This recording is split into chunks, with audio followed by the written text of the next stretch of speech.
Hey y'all, TTV Decino back with another video, and today we're talking about Caustic, especially Caustic in Ranked, which I had on my team yesterday. And normally I don't love having a Caustic on my team. Usually they're slow, they're pretty bulky, they're usually lagging behind, looting, and they're not really an aggressive teammate. But we had a Caustic on our team that I thoroughly enjoyed. In our end game situations, it really benefited from having a Caustic. So I wanted to make this video and kind of just talk about Caustic and rank, and maybe have some conversations down in the comments. So take a look at this clip. Let me know what you think about having Caustic. Do you like playing with Caustic? Do you hate playing with the Caustic? Are you a Caustic main? What do you think the biggest benefits of having a Caustic are? But I'm going to be going through a lot of this gameplay and just kind of talking about my situation here at the end game and how we really benefited from having a Caustic. So if you like the content, hit that thumbs up and subscribe button, and we'll talk later. Bye. All right, just catching everyone up to speed. We have about 7 squads left and going into the 4th ring. So there's quite a few squads left.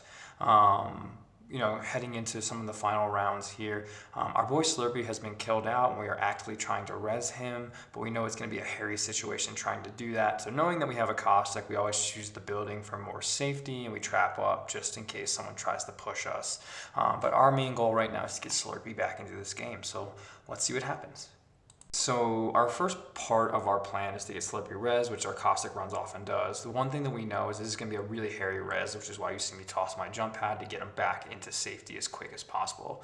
We know we have a team behind us and a team to the right in the buildings across from us. So we know if Slurps can hit the jump pad off the res that he might have the ability to get back to us, knowing he might not have too much loot, but we'll still be at a full squad when it comes time to fight that end game. So as you can see here, our Caustic makes it back. Slurpee hits that jump pad. Unfortunately, he gets knocked, but we're able to get him back up. So we now know there's a team in front of us and behind us. So we kind of know what we're working with off that res. Okay, so this next part is really where our Caustic comes in clutch. Obviously it's endgame and we're inside a building, so this is really where Caustic shines. Something happens here which I didn't really expect to happen, but this team full sends us after knocking Slurpee, and it's really something that I didn't anticipate. You usually don't see this in rank, but in a lower rank like Platinum and Gold, sometimes teams knock someone and just full send. But as you can see, our Caustic is going to work there. He's trapping up the buildings, and if you're new to using Caustic or having a Caustic on your team, you see obviously he throws the traps in front of the windows and the doors, and then he shoots them. The shooting part is very important because that enables the other teams to, one, open the door and come in because of the gas, but then it also stands as a barrier that they can't get around. So it adds that extra layer of protection. So if you have a Caustic, keep that in mind. But you see, we are able to fend off this first push.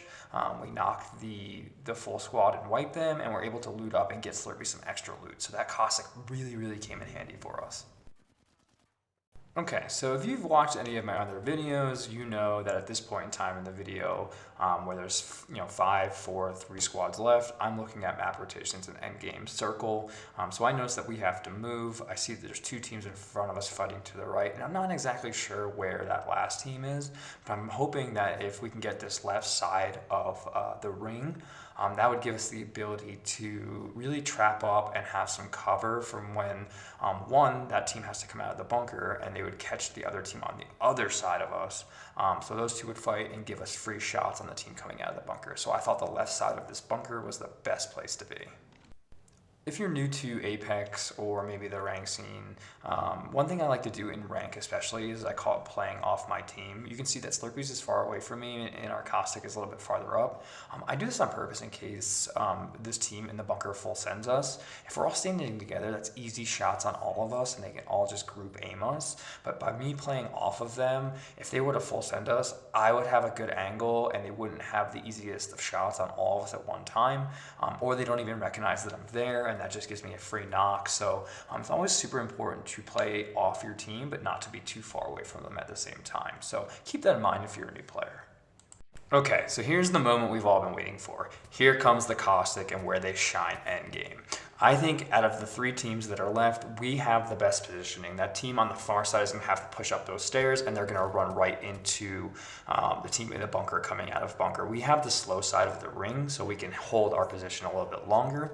And you see me just popping shots. What I do there is when I know the ring is going to be closing, I try to just pop a few shots to hit their shield so they're a little bit more weak, and it takes them a long time to heal up as that ring is approaching on them. We get ulted with Bangalore, and I hit my pad and jump over it, and then you can see all of the smoke from the Caustic that's wreaking havoc, creating a barrier between us and that third team. So we had protection in that sense. And we just waited for the team to come out of the bunker, and then after that, that's really when all hell breaks loose. If you're a Caustic or new to Caustic, you want to save your ult for endgame. You throw it when the circle gets closer, so everybody's close together, and it does the most damage. As you can see, our Caustic is constantly throwing traps, keeping the smoke, keeping people away from us, and we just play the cover off this car, and then that team is forced to come out, and we have angles on both teams. So we can't be full sent, we can't be jumped on, and we have multiple barriers creating cover, whether it's a Caustic trap or these cars, and we're just able to really own this last circle. But enjoy. Let me know what you think down in the comments. Let me know what you think about this Caustic. Like I said, this end game was absolutely insane, as you can see here. We actually get a glitch in the game where the circle disappears on me, so I don't even know where I'm at this point. But look at all the mayhem right now. Look at all the bodies on the ground, and that's just caused from our Caustic smoke, and it ends up giving us the win. So like I said, what do you guys think about Caustic? Let me know down in the comments. Do you play Caustic? Do you like Caustic? Do you enjoy having them on my team? I normally don't, but this guy was really good, so I'm glad he was here. It really helped us get the win, and he actually led our team. And he had a mic, and he was very communicative, which I enjoy. But like I said, if you like the content, hit that thumbs up, hit that subscribe button, and I will talk to you all later. Have a good one.